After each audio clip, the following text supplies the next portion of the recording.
All right, guys, continuing with the 10 pitfalls of a CrossFit community, part 2. This should be a good one. And I just want to say again, the reason I'm doing these two before I get into the 4 pillars of a CrossFit gym is because I think a lot of lip service is given about community. And I don't think people even know what they're talking about when they say that. And if you're going to have a good community at your CrossFit gym, whoever is running the show at that gym is thinking about these things. I guarantee in some form or fashion, they might not have a list of 10 like I do, but they're thinking about and they're addressing this stuff because it doesn't become good and happen automatically. It takes work. Just like a plant that you've had for a long time that has deep roots, it's doing good, but if you suddenly just never water it again, it's probably going to die. It takes constant upkeep if you're going to have a good CrossFit community. So right into it.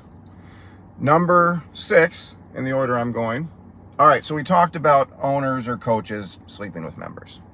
Now let's talk about members hooking up with each other. And guys, I get it. At a CrossFit gym, bunch of healthy, happy people that are working out with not a lot of clothes on. What goes along when you're healthy and when you're happy? You're probably horny too. And great. Healthy, happy, horny. Great combination. I should put that in our mission statement.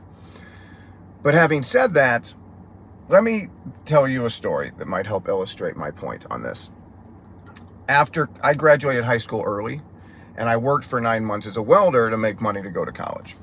And the place I worked, we welded flatbed trailers that you put farm equipment on. And most of the welders at this place, the older welders, were former truck drivers who had got busted for speed too many times. And so they'd lost their license, and now where they were welders. So when I started there, I was low man on the totem pole.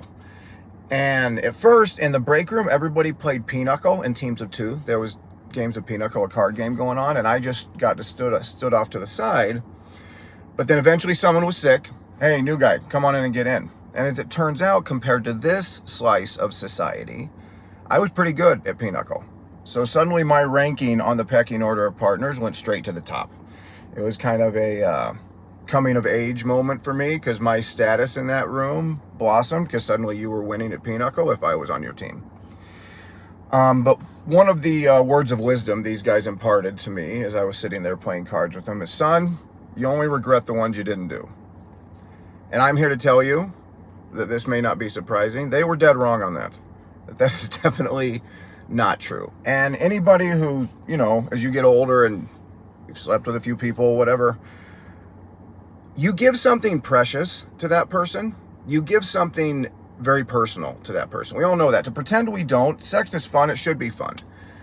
And it's a lot of fun at the end of the night when you've been hanging out with each other and all that kind of stuff. And I get it. But suddenly that person has a unique ability to screw with you, to mess with you. And I bring this up because I've just seen too many times where people hook up at the CrossFit gym. And then, because of how things go, one person has to leave that community even though they really don't want to. They really like their CrossFit community. They've been there a long time, and suddenly it's an uncomfortable environment for them. And I will say I tend to lose the girl more than the guy, much to my chagrin. And so I'm bringing this up to just kind of speak frankly on this. That guys, I get it that you're out hanging out with everybody. You've been rubbing up against each other. It seems like a great idea at the time. But just make sure before you go down that road. And again, so I'm the dad of a daughter. This is my dad talk to everybody. I want you to have fun. I want you to have a good time. But you are giving something that they will always have when you give to that person. And I'm here to tell you, letting the anticipation build is not going to make it worse. It's going to make it better. Making sure this person, especially girls, that the guy has earned this from you, and earning it is more than buying you dinner and a few drinks. Should take a little more work than that to earn it. And if it's the right kind of person, the fact that you're making them wait to show that not everybody gets this is going to make you just more valuable, more of a prize in that way. And I want to be a beacon of hope on this, guys. Again, growing up and you'd see married guys, you hear the jokes about the old ball and chain and only single guys have sex and all that kind of stuff. And I will tell you, in any long-term relationship, there are highs and lows with your sex life. But I'm also here to tell you that I think it's easy for guys sometimes. You know, when we don't know each other that well, when I can be a very one-dimensional person, it's easier for me to all that is man in the bedroom and perform well. It's a lot harder to play that role when you're with somebody that knows every part of you, that's seen you at your weakest, that's seen you when you're not feeling like you're all that is man. And I think that's why it may be hard for sometimes guys in that way as they get further into a relationship. And I am incredibly lucky. I don't think it would always work out this way, but to have Janelle as the right partner on this. But guys, it doesn't have to get worse. In fact, it can get a lot better. And one of the nice things, as I said about the beginning of this section, is sex is a physical activity. You're going to be better at it when you're more fit. And as you get older, staying fit, I don't think my best days are behind me on that. In fact, I think my best days are in front of me in the party time in the bedroom, because Janelle continues to rock my world. And I'm just here to tell you, having a little patience with that and finding the right person to do it with, you're never going to regret doing that. So if through this little talk I made one person stop or think twice before doing this, then it was worth it. All right, guys, moving on. And this is one of my big ones in life. Talking shit. And I think there's a difference between two people talking about a friend of theirs and being critical because that friend of theirs in their mind has their head up their ass. And we all take turns sticking our own head up our ass. And that those two people would be the first ones to celebrate if this person changes what they're doing, if they're being critical of them. That's different than two people just belittling somebody, making fun of them without a productive reason for it.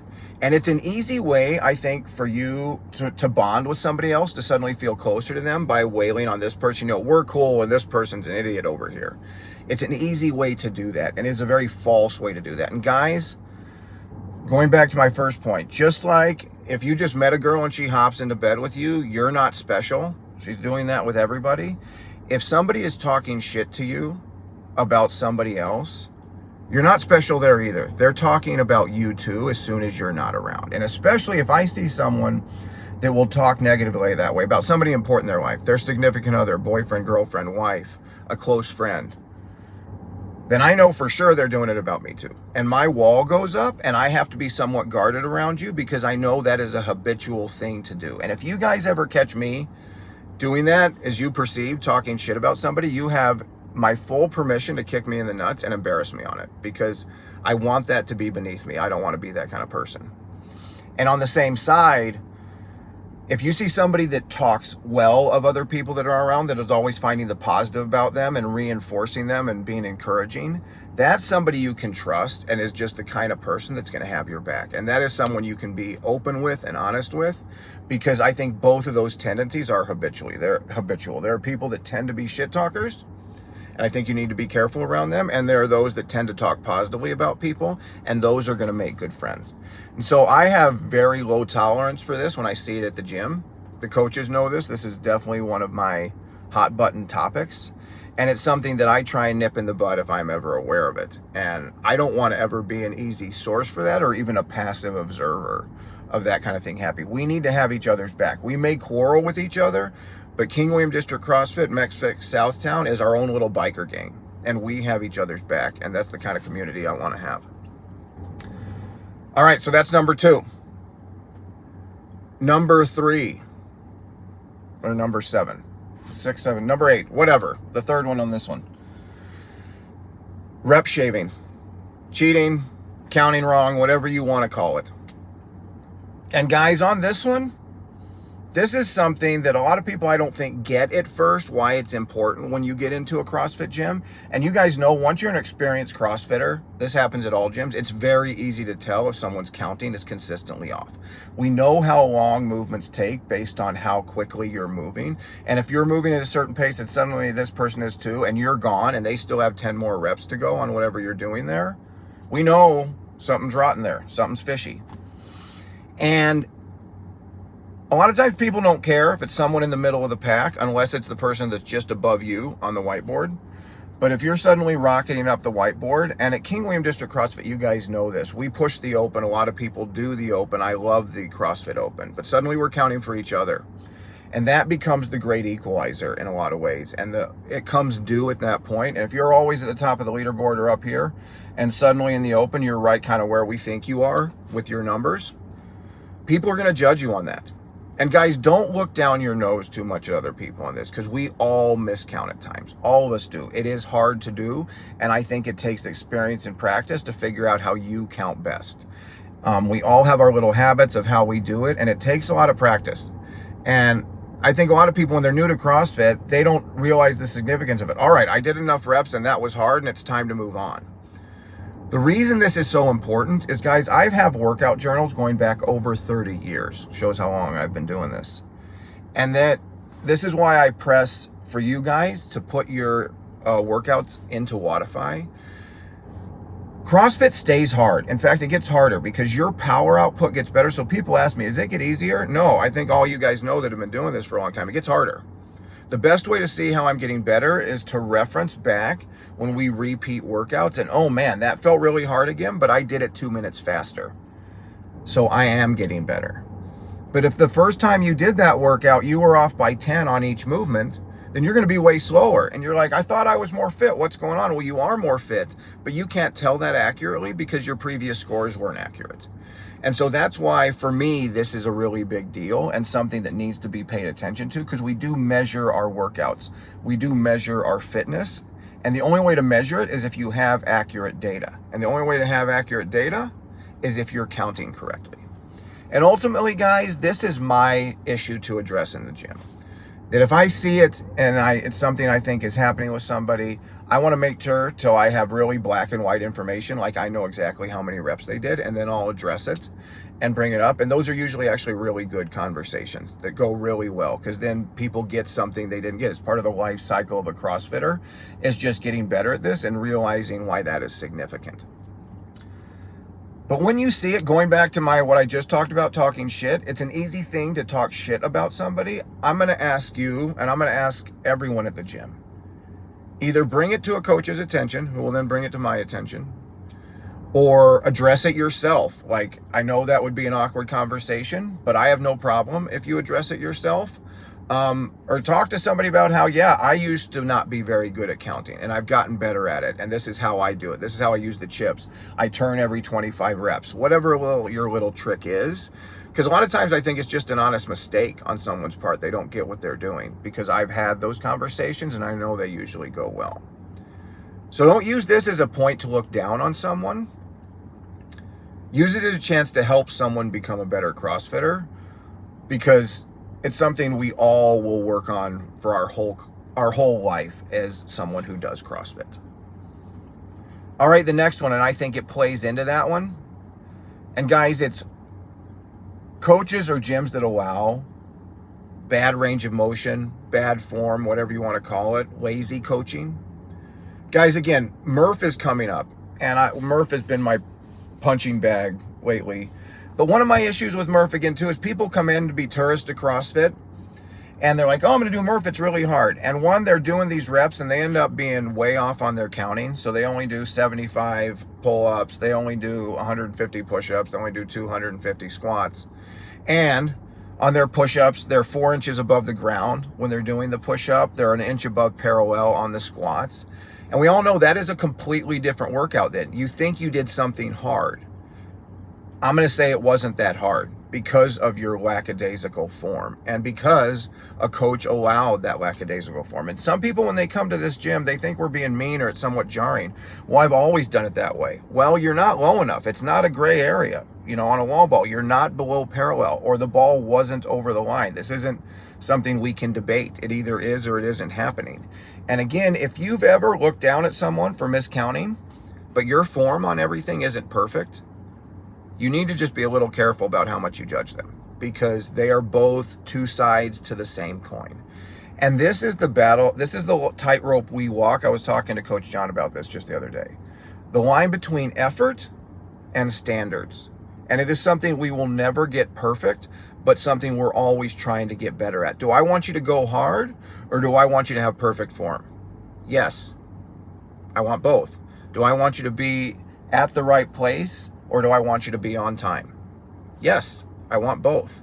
So yeah, it's hard to give both, but that's something worth working towards, is that full range of motion. And everybody needs to get coached on this, including myself.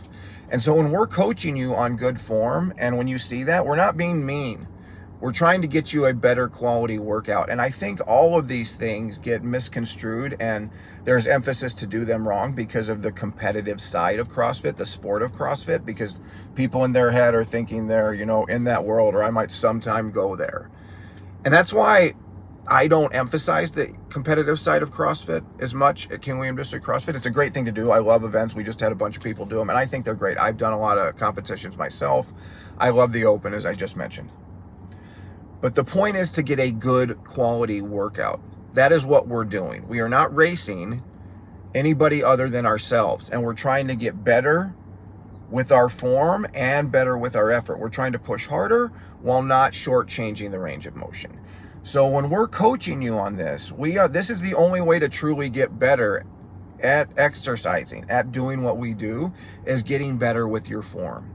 And when you do Murph, and you were 3 inches above the ground on all the push-ups, and you were an inch above parallel on all the squats, and then you come back and do it again later, but because you've gotten better as a worker outer, and because maybe the coach has coached you on form, and suddenly you're getting your chest all the way to the ground, and you're getting below parallel on the squats, it suddenly was a lot harder, and suddenly your time is slower again. Well, what happened? I'm less fit. No, you just finally did it right. You finally did the workout right. And so that's why I think this is so important too, and something a lot of us don't emphasize as much, whereas we will wail on the person that's miscounted, when this is just as bad. It's the same thing. It's just, they're both equally negative attributes to the benefit you're going to get from doing that particular workout. So the coaches know it is a coaching skill that we always get better at learning how to coach someone and do it in a way they receive well. But just on your end, know that this isn't a punishment. This is our chance to make you better. And I want the coaches to coach me harder than they coach anybody in the gym. It is hard for me to get below parallel now on squats. But if I'm not getting there, I'm not hitting the standard. I'm not. Now, maybe I scale it because I can't. That's fine. And there's always a place for scaling if there's issues why you can't do the range of motion on a certain movement. But if we're going to click RX, or if we're going to say we did the workout this way, there is a standard to hit, and it's not evil. It just is what it is. All right, guys. And then the last one. This should go fairly quickly. So I mentioned before too, members that think what they do is more important than what someone else is doing. This is also a problem if the coach is giving more attention to someone that's doing the RX Plus option, doing the heavier weight, or doing the cooler stuff. As I said in the very first video, what are we all doing? We are all exercising. And so what this person doing push-ups from the knees and this person doing handstand push-ups are both of equal importance. And they both need to be coached, and they both need to be, you need to help those people get better as a coach. And so the coaches know everybody needs attention in the gym, and everybody should be getting in it. It sends a really bad message if people notice, oh, it's only the person doing the RX Plus option that got all the coaches' attention. Coaches are never going to be perfect on this, but we all need to get better. And this is one of the things we talk about in every coaches meeting, is how it is our job to give everybody in class individual attention, regardless of what they're doing. And so guys, just know that that's something that is very important to me that we do right at King William District CrossFit. And all of us are of equal importance for what we're doing with exercising, and we all need that attention. So also, if you ever have a question about the form or am I doing it right, again, the coach is going to correct you if you're not doing it right. But if you have that question, come to them, because we all deserve and need to get coached. All right, guys. So I think that winds up the 10 pitfalls of a CrossFit gym. Hope you found that interesting. Right on.